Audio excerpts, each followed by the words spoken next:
Entre 1990 e 2024, Singapura passou por um período marcado principalmente por crescimento econômico robusto, alternando fases de forte expansão e momentos de desaceleração ligados a crises globais, como em 2008. Bom, o PIB mostrou uma trajetória geralmente positiva, com picos relevantes, como em 2010, com aumento de 14,5%, após a recuperação da crise financeira mundial de 2008. E também teve quedas excepcionais, como em 2020, com a queda de menos 3,8% devido à pandemia. Já a inflação manteve-se historicamente baixa e estável, com raros aumentos mais acentuados, como em 2008, com um aumento de 6,6%, em 2022 e 2023, refletindo pressões externas. No geral, o país exibiu estabilidade macroeconômica, capacidade de resposta a choques e manutenção de um ambiente econômico previsível. Entre 1990 e 2024, o Vietnã passou por um período de forte crescimento econômico e de uma progressiva estabilização da macroeconomia. Analisando todo o gráfico, toda a estrutura da tabela, a gente primeiro pode estabelecer que o crescimento do PIB mostra uma trajetória sólida com altos índices desde os anos de 1990 e uma desaceleração pontual em 2020, junto com uma rápida recuperação nos anos seguintes. Segundo, a inflação, que chegou nos picos elevados em 2008, foi gradualmente sendo controlada e se manteve estável em níveis baixos a partir de 2015, refletindo uma maior maturidade da política econômica interiorana e internacional da economia vietnamita. Entre 1990 e 2024, as Filipinas viveram um período marcado por avanços consistentes, mas intercalados por momentos de forte instabilidade econômica. Ao observar o crescimento do PIB, nota-se um padrão de expansão moderada ao longo das décadas, com picos acima de 7% em anos como 2010 e 2022, mas também quedas significativas, especialmente em 2020, quando a atividade econômica recuou de forma acentuada.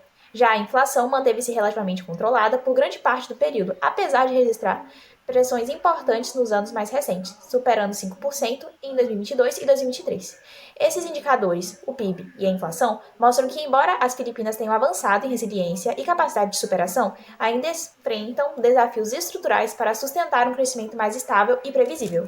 Entre 1990 e 2020, A Coreia do Sul, entre os anos de 1990 e 2024, vivenciou um período de crescimento econômico contínuo e um fortalecimento de estabilidade macroeconômica. Acerca do PIB e da inflação, o PIB da Coreia do Sul apresentou altas taxas elevadas em 1990 até início dos anos 2000, havendo uma queda em 2008 e também em 2020 por conta da pandemia e também por conta da quebra do fundo imobiliário dos Estados Unidos em 2008. Já a inflação, ela foi alta no início da década de 1990, ela foi controlada, mas houve novamente o aumento da inflação no ano de 2008. A partir de 2010, essa situação foi novamente controlada, houve novamente mais outra alta da inflação no ano de 2020, e essa oscilação ela vai demonstrar a capacidade da economia sul-coreana de se estabilizar, refletindo a maturidade das políticas econômicas da Coreia do Sul ao longo desse período. Coreia do Sul, entre os anos de Entre 1990 e 2024, Myanmar passou por um ciclo marcado por avanços tecnológicos e forte instabilidade. Durante as décadas de 1990 e 2000, o país registrou um rápido crescimento do PIB, com vários anos acima de 10%. Esse ritmo continuou, ainda que de forma moderada, até cerca de 2014. Porém, a partir de 2020, o cenário mudou drasticamente. O PIB sofreu quedas profundas, especialmente por causa da pandemia e da instabilidade política, apresentando retração e recuperação muito limitada nos anos seguintes. No campo da inflação, o padrão também foi de grande volatilidade. Em alguns períodos, Myanmar enfrentou níveis extremamente altos, acima de 50%, enquanto outros houve quedas significativas. Mais recentemente, a inflação voltou a subir com força, chegando a mais de 20% ao ano. Em resumo, o desempenho econômico de Myanmar revela um país que alterna fase de crescimento acelerado com períodos de crise, refletindo diretamente conflitos internos, choques externos e fragilidade institucional. Entre 1990 e 2000. Entre 1990 e 2024, a Malásia apresentou uma trajetória econômica marcada por forte expansão e momentos de desaceleração, mas com grande capacidade de recuperação. Segundo os dados, o crescimento do PIB foi bastante elevado no início, com cerca de 9% em 1990 e quase 10% em 1995. Nos anos 2000, o ritmo diminui, mas mantendo taxas moderadas, e em 2008, ano da crise global, o crescimento caiu para cerca de 4,8%. Em 2020, devido à pandemia, o PIB recuou menos 5,45%, mas voltou a crescer nos anos seguintes, chegando a 5,1% em 2024. A inflação, por outro lado, permaneceu relativamente baixa ao longo do período.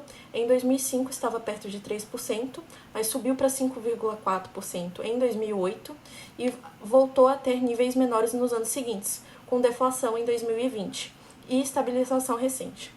Em 2024, a inflação está em torno de 1,8%, indicando o controle dos preços. Entre 1990 e 2024. Bom dia, eu me chamo Guilherme Santos e eu sou um dos membros do RCEP e sou responsável pelo país Camboja. Entre os anos de 1990 e 2024, o Camboja passou por um crescimento acelerado e forte consolidação econômica, que foi marcado por reformas estruturais e maior integração regional. O país saiu de uma economia bastante fragilizada para se tornar um dos membros mais dinâmicos do grupo econômico, com destaque em indicadores como o PIB e a inflação. O crescimento do PIB foi consistente. Em 2005 chegou a 13,3%. E mesmo após a queda provocada pela pandemia no ano de 2020, o país se recuperou rapidamente com projeções de 6% para 2024. Isso reflete o fortalecimento de setores como construção civil, turismo e agricultura. Já a inflação, embora ela tenha atingido picos como 24% no ano de 2008, foi gradualmente controlada. Nos últimos anos, ela se manteve em níveis moderados, sendo de 5,34% em 2022 e projeção de 2,3% para 2023, sinalizando que há uma maior estabilidade macroeconômica. Em resumo, o Camboja demonstra uma resiliência e potencial de expansão, consolidando-se como uma economia emergente e promissora no cenário asiático. É isso. Bom dia, eu me chamo Guilherme.